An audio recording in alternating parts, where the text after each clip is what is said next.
Assalamualaikum warahmatullahi wabarakatuh. Puji dan syukur kami panjatkan kepada Allah Subhanahu wa Ta'ala yang telah melimpahkan rahmat dan hidayahnya kepada kami semua, sehingga kami dapat mempresentasikan mengenai hubungan antar kantor pusat dengan kantor cabang. Perkenalkan, nama saya Muhammad Azmi Robani dan Halo teman-teman, perkenalkan nama saya Ramadan Budi Santoso. kali ini kita masuk ke pendahuluan dari materi hubungan antara kantor pusat dengan kantor cabang. Yang pertama, pendahuluan. Sebuah usaha dapat memperluas usahanya melalui pendekatan eksternal, misalnya mengakuisisi perusahaan lain. Yang kedua, cara lain yang dapat dilakukan adalah melalui pertemuan internal dengan membuka usaha di lokasi baru. Dan yang ketiga, ketika usaha dilakukan di lebih dari satu lokasi yang berbeda, maka kegiatan tersebut dapat disebut agen penjualan, cabang, pabrik, atau berbagai istilah lainnya. Materi selanjutnya adalah perbedaan agen dengan cabang perusahaan. Perbedaan utama antara agen penjualan dengan cabang terletak pada tingkat otonomi yang diberikan. Cabang memiliki otonomi yang lebih besar daripada agen. Agen hanya menampilkan atau mendemonstrasikan contoh barang dagang, menerima pesanan dan mengatur penerimaan barang, pemenuhan pesanan, penagihan, piutang, dan aspek operasional lainnya tetap dilakukan oleh kantor pusat. Cabang memiliki persediaan sendiri untuk memenuhi pesanan pelanggan dan dapat melakukan fungsi kredit yang terpisah dari kantor pusat. Baik, di sini saya akan menjelaskan akuntansi untuk agen penjualan. Yang pertama itu, agen penjualan tidak memiliki sistem akuntansi sendiri. Semua transaksi yang terjadi terkait agen diselenggarakan oleh kantor pusat.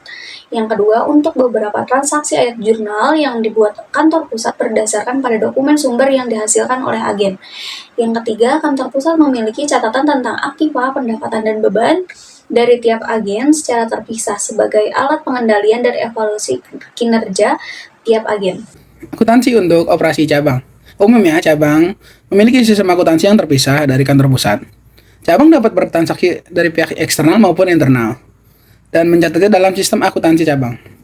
Yang ketiga, transaksi cabang yang terjadi antara cabang dengan kantor pusat dicatat dalam akun-akun interperusahaan dan merupakan akun-akun resiprokal. Akun intraperusahaan di pembukuan kantor pusat disebut investasi di cabang, sedangkan akun resiprokal di pembukuan cabang disebut kantor pusat. Masih dengan materi yang sama, yaitu mengenai akuntansi untuk operasi cabang.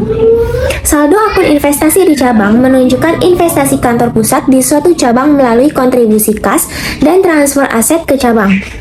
Saldo akun resiprokal kantor pusat di pembukuan cabang mencerminkan ekuitas kantor pusat di cabang. Saldo dari dua akun resiprokal tersebut disesuaikan untuk transaksi yang sama. Saldo akun bertambah bila ada transfer aset dari kantor pusat ke cabang dan berkurang karena transfer aset dari cabang ke kantor pusat. Penyesuaian atas akun juga dilakukan untuk laba atau rugi yang diperoleh cabang. Materi selanjutnya yaitu mengenai simulasi transaksi dalam hubungan kantor pusat dengan kantor cabang. Yang pertama di sini ada pendirian cabang.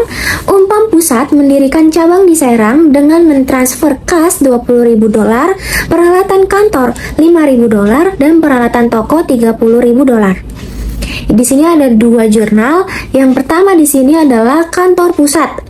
Kantor pusat dicatat sebagai investasi di cabang Serang di debit sebesar $55.000, kas peralatan kantor dan peralatan toko masing-masing $20.000, $5.000, dan $30.000 posisinya di debit. Kenapa sih di kantor pusat itu dianggap sebagai investasi di cabang Serang?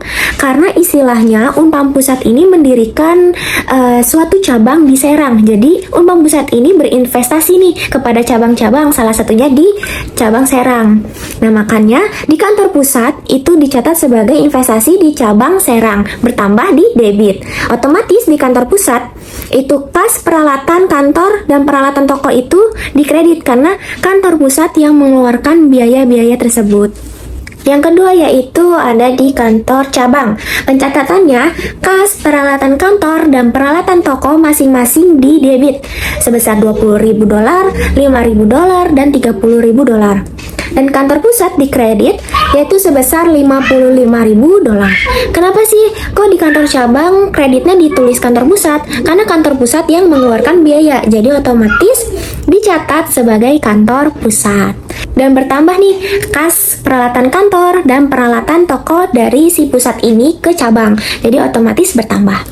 Baik, di sini saya akan menjelaskan penjurnalan pengakuan laba atau rugi pada cabang.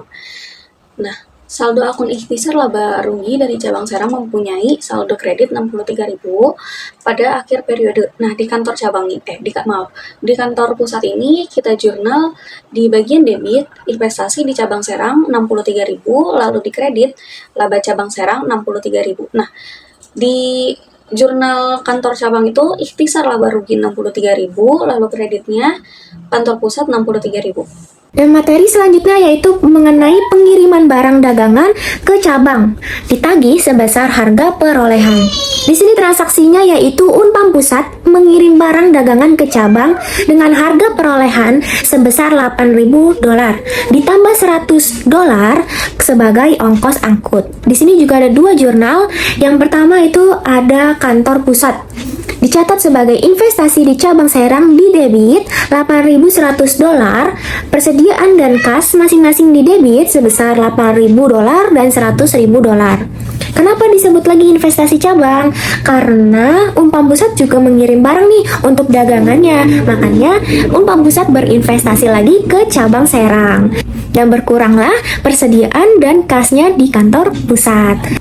Dan di kantor cabang, persediaannya otomatis bertambah nih, jadi 8.100 dan kantor pusat di kredit 8.100. Kali ini adalah contoh jurnal pengiriman barang dagangan ke cabang yang ditagih di atas harga perolehan. Contoh kasusnya, Johnson mengirim barang dagangan ke cabang dengan harga perolehan sebesar $12.000, namun menagihnya sebesar $15.000. Pencatatan jurnal pada kantor pusat, yaitu debit pada investasi di cabang Serang, dan kreditnya persediaan $12.000 dan laba intraperusahaan belum direalisasi sebesar $3.000. Lalu, kantor cabang menulis debit pada persediaan sebesar $15.000 dan kredit pada kantor pusat sebesar $15.000. Kenapa menulis kantor pusat? Karena dana yang diterima oleh cabang berasal dari kantor pusat. Baik, di sini saya akan menjelaskan penjurnalan akuntansi untuk aset tetap cabang. Jensen membeli peralatan toko 30.000 untuk kantor cabang. Nah, di kantor pusat ini kita jurnalnya di debit investasi di kantor cabang 30.000, lalu di kredit kas 30.000. Lalu di kantor cabang kita jurnalnya peralatan toko di debit 30.000, di kredit kantor pusat 30.000. Ya, pada slide ke-14 ini kita akan membahas akuntansi untuk aset tetap cabang. Contoh transaksinya, jika kantor cabang membeli peralatan toko sebesar $30.000 untuk digunakan di cabang, namun dicatat di kantor pusat, maka jurnal yang akan dilakukan oleh kantor pusat adalah peralatan toko cabang Serang sebesar $30.000 pada investasi di cabang Serang sebesar $30.000, dan pencatatan yang akan dilakukan oleh kantor cabang adalah kantor pusat sebesar $30.000 pada kas sebesar $30.000. Hal ini dilakukan karena pencatatan yang dilakukan kantor pusat itu mengakui peralatan kantor cabang Serang, namun kas diakui di kantor cabang Serang. Selanjutnya yaitu pembagian beban. Beban cabang yang terjadi dan dibayarkan oleh cabang dicatat langsung oleh dalam pembukuan cabang. Kantor pusat dapat memilih untuk mengalokasikan beban ke cabang yang terdiri dari beban yang ditimbulkan oleh cabang tetap dibayarkan oleh kantor pusat, beban yang ditimbulkan oleh kantor pusat ke cabang, dan yang ketiga, alokasi biaya yang ditimbulkan oleh kantor pusat. Ya, pada slide ke-15 ini kita akan membahas jurnal saat pembagian beban sesungguhnya dari kantor pusat ke kantor cabang. Contoh transaksi, Jason menggunakan biaya utilitas sebesar $14.000, beban depresiasi sebesar $3.000, dan beban overhead umum sebesar $14.000 ke kantor cabang.